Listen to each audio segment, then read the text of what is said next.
everyone. Local now. Download for free in your favorite app store. A flash flood warning has been issued for our area. A flash flood watch is in effect.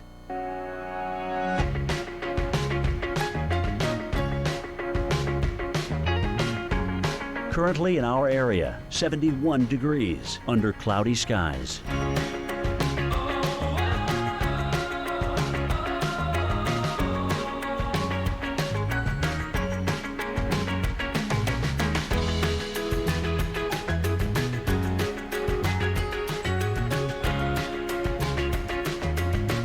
Today, thunderstorms likely. High 73. Winds east-southeast at 10 to 20 miles per hour. Chance of rain 80%. Tonight, rain. Low 56. Rainfall near a ½ inch. Locally heavy rainfall possible.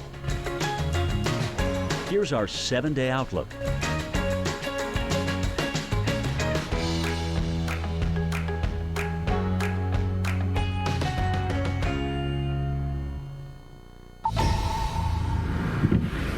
At its height, this is what Arthur was like. A flash flood warning has been issued for our area. And then the first tropical storm of the season headed out to sea.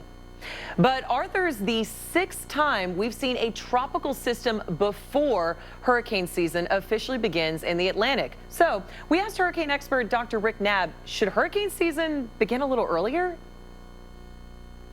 As it stands right now, the hurricane season starting on June 1st and ending November 30th for the Atlantic Basin accounts for about 97% of all tropical activity in the basin and about 99% of the Atlantic Basin's hurricane activity. Now, I know a lot of you have noticed that the last few years, last 6 years in fact, we've had a named storm prior to June 1 every year. And over the last decade and a half, in the last 2 weeks of May, we've had a named storm about every other year. Now, what would have to change for us to move up the starting date of the hurricane season prior to June 1? I think it would take having hurricanes form in those last 2 weeks of May, and that's what we haven't seen. In the last century, we've only had 2 May hurricanes in the Atlantic Basin, neither one of them making landfall. So for now, I think June 1 still works for the start of the hurricane season.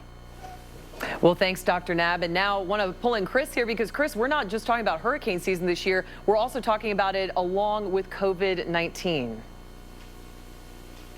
That's right. And it is called hurricane season, as Dr. Knabb mentioned. And during this hurricane season, you may have to find a new place away from your home to seek shelter. So here's what's being done to keep you safe and what you can do as well.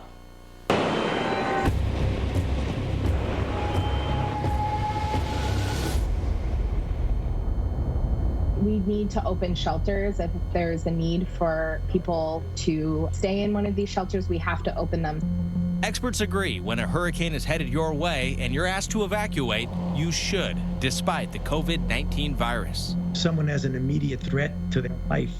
They obviously have to address that threat. If they need to go into a shelter, which they should do, then if they have the proper capability, if it's possible, to maintain 6 feet, if not, the wearing of a mask or even a cloth covering that doesn't have to be a classical surgical mask and certainly not an N95. The Red Cross already has new plans in place.